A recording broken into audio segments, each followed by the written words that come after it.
other channelers on the show. And he is such a busy guy.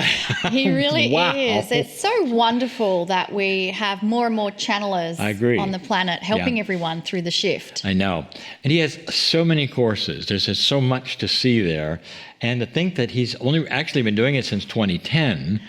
It's amazing. It is amazing. And just love the whole awakening story and everything. I love the domino effect. Yeah. It's like we awaken, we channel, and then it like creates dominoes of everybody else doing it. Well, it's a wonderful thing. We'll have more too. It is. Well, it's time again to do what we're calling miracle moments. So this program you're watching, of course, is about healing. It's about sending and receiving energy, something that old souls do very, very well. I'd like to ask Monica again to share some of the miracles that people are reporting in their lives. And in the portal, you have this amazing place. It's called Miracle Moments. And within that area, you can submit a prayer request for yourself or someone else. You can view the list that people have been submitting. And then, really special, is where you can share a miracle that you've experienced. And I love hearing about miracles that happen to people. It's so inspiring and uplifting. And I want to share 2 of those miracles that I saw in the portal. This first one, and I just love the name. It's Brian the Bright. Hello, Brian the Bright. I love that you have labeled yourself with that beautiful name. And I want to tell everyone about this truly remarkable story that happened for you. Healing Wednesday has led me to the solutions I've needed to truly thrive. It led me to finding the right diet for my body, which started the change in me that has allowed me to heal myself from severe arthritis, MS, and rampant psoriasis. With the arthritis and MS symptoms gone, I can now intensely work out 4 times a week. I've lost 147 pounds in 11 months. That's right, you didn't mishear me. 147 pounds in 11 months. My gosh, that's amazing, Brian the Bright. And then it continues because Brian says, I've also received a more clear connection with spirit, and that's what I love most of all. Thanks to my soul family for making this amazing transformation with me. I feel so very blessed to have you all. That is so wonderful. So if you've ever wondered, do your energy in sending people expectations of benevolence, does it make a difference? Absolutely, absolutely. And here's another person that says it's made a difference, and it's Samuel. I love that Samuel begins with saying, the fact that I'm in the group called the Circle of 12 is a miracle in and of itself. Out of all the new experiences that happen every Wednesday, being out of body was the most miraculous moment of my life. And the second is when I wrote I am. At the same time, I started to feel energy everywhere in my body, and I felt extremely well. I really want to thank Kryon, Lee and Monica and everyone who makes an effort in the miracle moments. I am in love with myself, and I would like to say, I am you. How beautiful, Samuel. That is just such a beautiful sharing, and it's inspiring, it's uplifting. Thank you both, Samuel and Brian the Bright. And what I'd like to do now is have all of us come together with the amazing awareness we have that inside of us is the Creator. And that creative energy is the most powerful energy in the universe because it is the state of love. It's hard to even for us to comprehend that love because we have so many layers of what we think love looks like. But it's that energy of divine love of which compassionate action is an actionable item of love. And so we know that we have that awareness within us. And we want to spill that energy over so that it reaches and touches everyone who is requesting for our help. In the portal, there is a list of those who are requesting energy for themselves or others. And whether it's in the past, present, or future, in a quantum state, all of those beautiful souls are known by spirit. So let's just visualize the flowing over of the everlasting fountain of love from God, spilling out from our soul, touching and meeting all of those other souls that are on that list.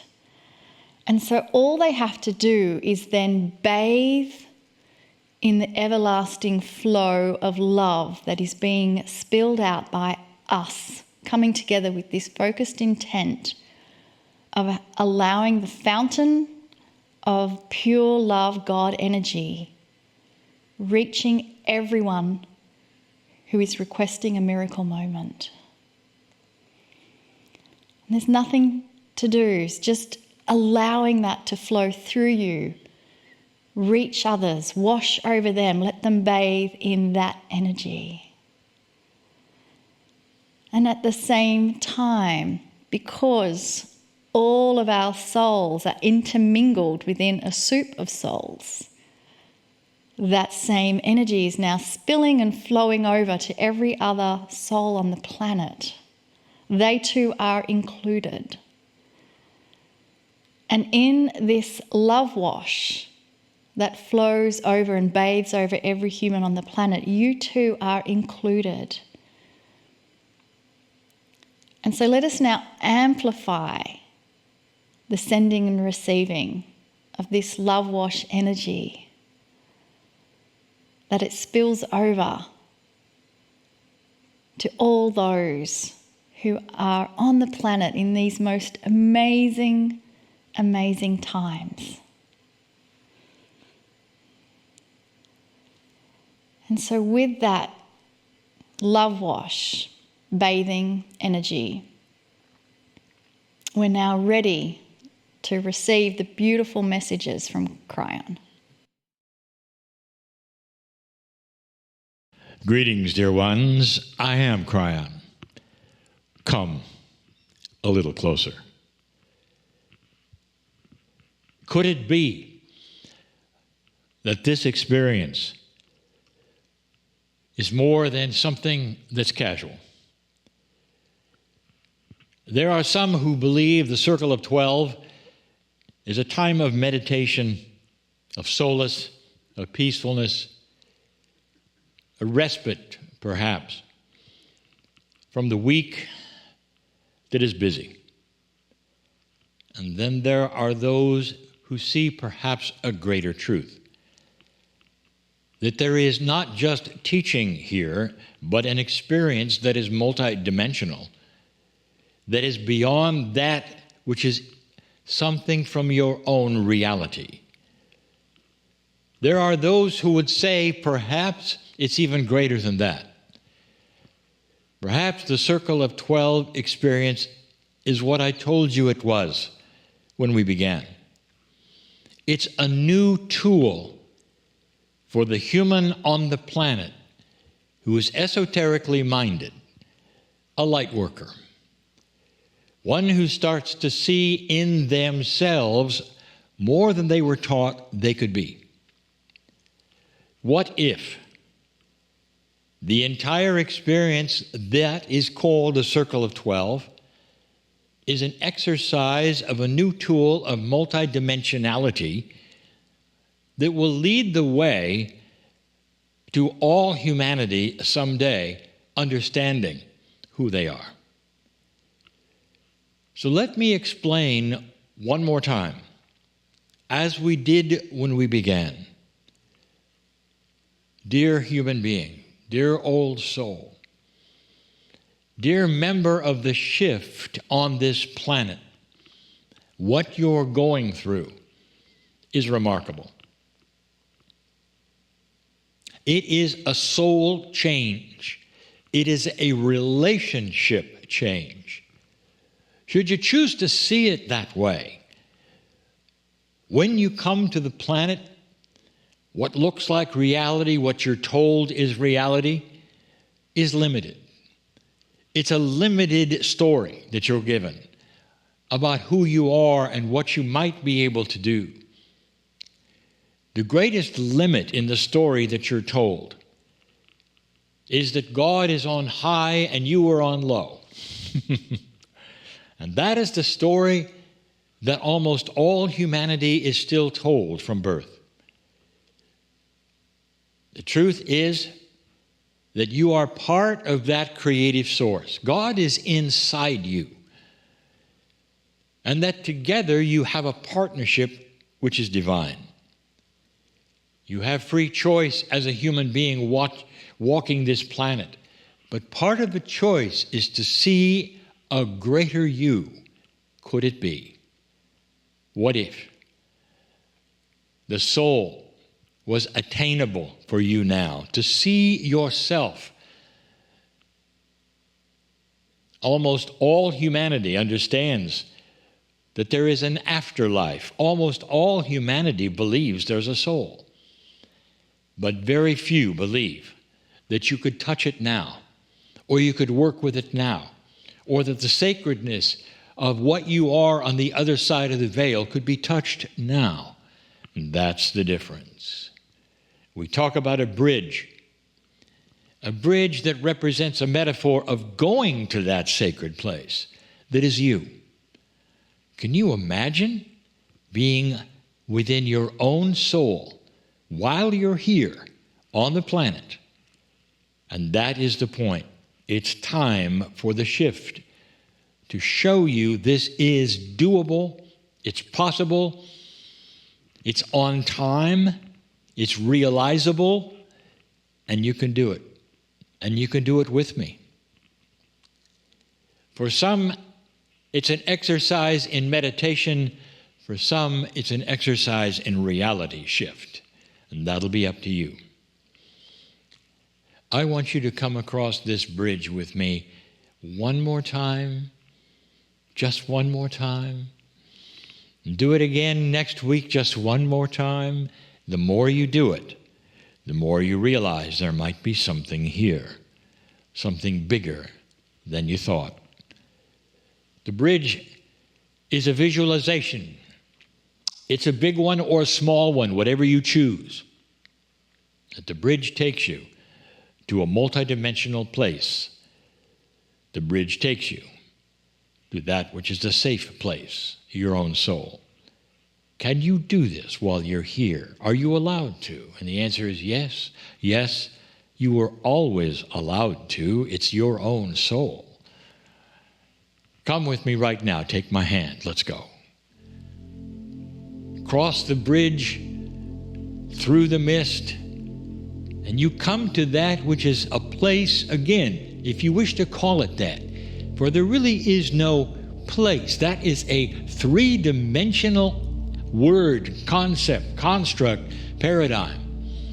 It's an energy that you visit, which is safe as energy, as any energy you have ever been in. It's you. It's your soul. Nothing touches you here but what you want to touch you, what you design to touch you. You become a member of the cosmos yet again when you are here in this beautiful, beautiful, timeless area. The bigger you, it represents all of you, all of your lives, all of your future lives. The relationship you have with the Creator, it drips with love, compassion, joy, healing. All of those things are yours. That's your soul. It has been ever since we started this journey with you.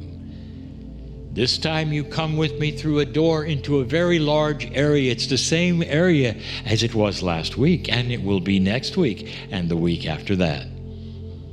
This large area, it needs to be visualized by those of you who do this well. If you don't visualize well, you can listen to this again and perhaps draw a picture and look at the picture when we do this, as to help you get to this place.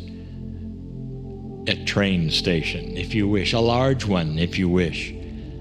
Lots of hustle and bustle, and a big engine, a steam engine that sits there puffing away, ready to go on a single track. The track is different than you think. It's a track that is your future, and there's only one of them, not many. But there are many engines. That's why it is so busy here. They're all being prepared by others around you and the helpers, and perhaps even those that are part of you, and that which is the multiple pieces of you in your soul we've talked about before. It's all you. You are preparing one engine to go on one track, and that engine has a big name on it: hope. Here we are again, the explanation of hope. This time it's an actionable engine that is going to leave this station, and in front of it, right on the front of it, is what you wish to spread on the track, because as it leaves this place, it starts to spread energy. You might say it's a vessel that leaks beautiful things on purpose onto the track. The things that you design are going to be laid upon the track as it goes forward. As you launch this engine, what is it today that it's going to carry forward into your future? We'll talk about that. The last one that left at this station last week in this visualization spread a rainbow color onto the track, which was you, your health, your light, your beauty, your future, all that it needed to grease that track so that hope was there for your life. Beautiful it is. Can you imagine such a thing?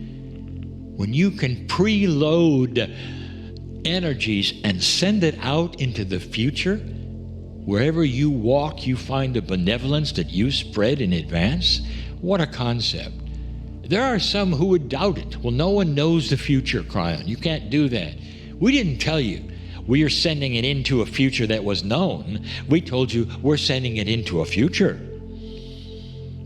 And that future is going to be biased by you. How about that one? We didn't tell you what it contained either.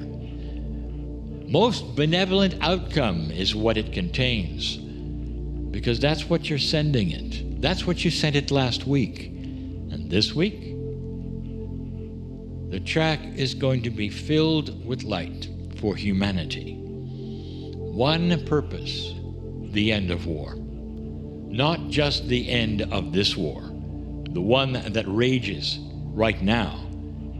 What if this particular engine that you send out with all the other light workers listening right now is going to be the end of all wars? Is it possible? What if this was it? What if this was the end of this kind of fighting, this kind of war, of mass termination of human beings, or starvation, or freezing, or all the other things that can be imagined that you do from one to another in an old energy of war? Could this be the end? This is the visualization that this is the last one of its kind in this way. One that will make these kinds of weapons eventually obsolete. You won't have any reason for them. Can you visualize that? I'm going to give you something right now, an assurance. This is where humanity is going. Why not speed it up and have it go there sooner than later? You will come to a place, dear ones, collectively, where you will all be in the safety of no more war. And when you are, that's when the inventions start to come that cannot be weaponized, for you won't do it. Instead, you'll use them for growing food, for making electricity, for having the water that you need. All of these things are coming, and they will come at the end of a war like this. That's what you're doing today. Launch the train with me now and watch it go out of the station, puffing away in all of its noise making and announcing itself as it goes along the track and spreads that particular message to humanity. No more war. This is the hope of humanity. and actionable, designed energy that you're pushing in front of you, dear ones, in front of your ancestors, dear ones, in front of all those who would listen to this. I want you to stay and think about that and watch that engine go into the future, become smaller and smaller because you're going with it later. This is the track that you are on with you, your family, your friends, and you've just sent out the hope engine to spread the things that you are asking for and creating right now. Stay and think about these things and the beauty of that which you have just done. Celebrate with the others for that which you've just done. I'm crying in love with you and all humanity. And so it is.